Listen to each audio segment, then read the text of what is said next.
A lot of orange trees out here. Tons of them. See a lot of them on oranges on the ground and trees mixed in the woods here. Up there. Eat one. Most of these probably came from farming, but I'm sure some of them date back to the Indians that lived here. Could be, yeah, because they were definitely natives in this area over 500 years ago, longer than that too. We're not too far from the Cove of Withlacoochee, that whole area. Didn't the Seminole Indians reside there for a while? Yeah, in the 1800s. The Seminoles also inhabited these areas. In fact, the black Seminoles stayed at this area by here called Jumper Creek. It's another wilderness area. During the Seminole Indian Wars, they lived back there.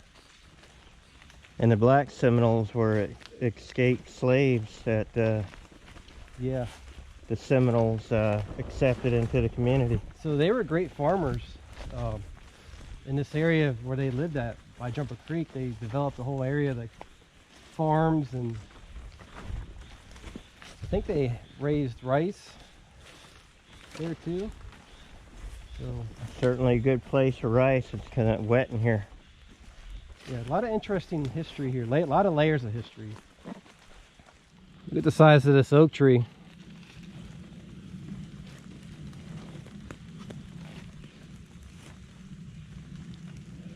Been out here for quite a while, huh? This thing's hundreds of years old. Looks like it's starting to go though. It's got some rock setting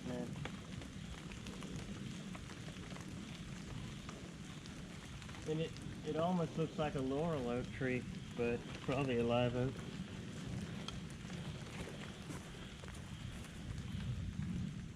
Here along the Withlacoochee River,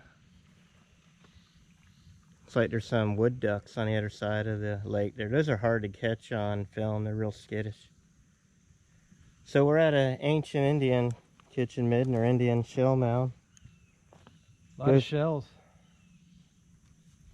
Not sure which Indian tribe lived here. I know the Ocala Indians lived around here at one time when Hernando de Soto encountered them on his expedition in 1539.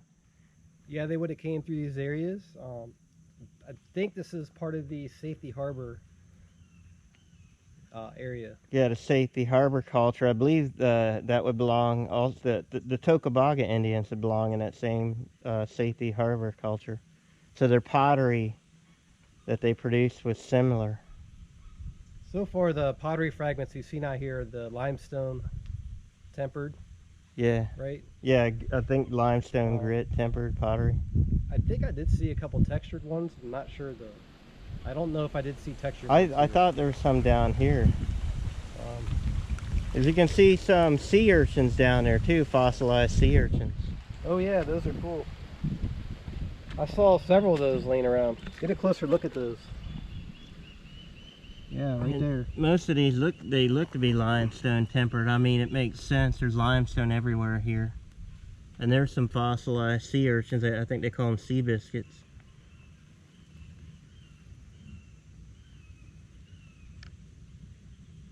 But there's also a piece of chert up here, which limestone and chert is two kinds of rock that form together usually in the same stone.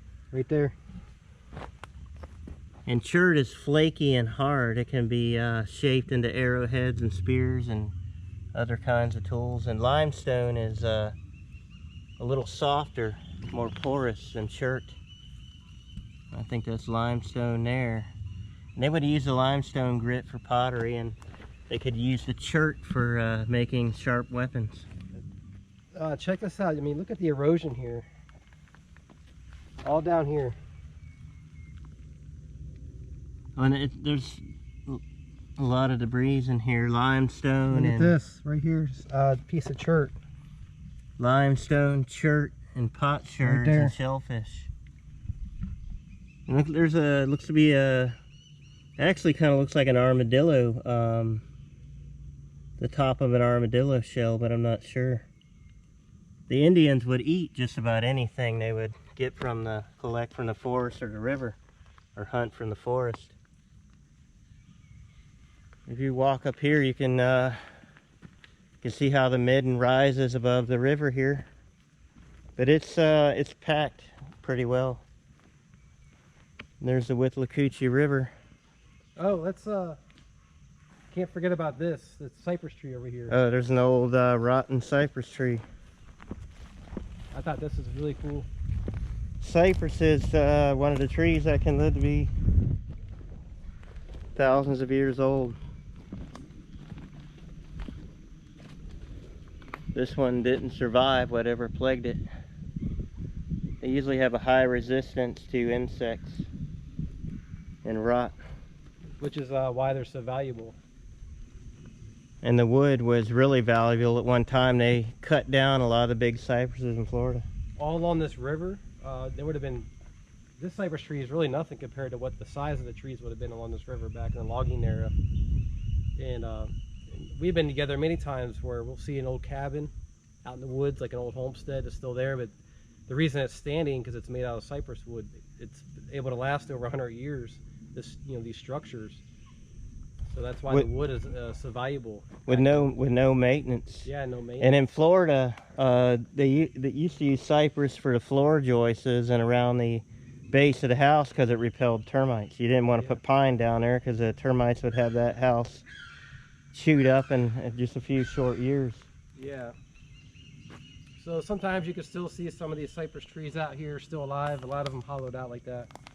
But that's cool. And you can just imagine back in time that there were hundreds of Indians that lived along the Withlacoochee Cove here. Look at this right here. I mean, and even the Assimilan Indians that lived here for a while. Imagine right here, there'd be villages sites all around here. You got the river right here.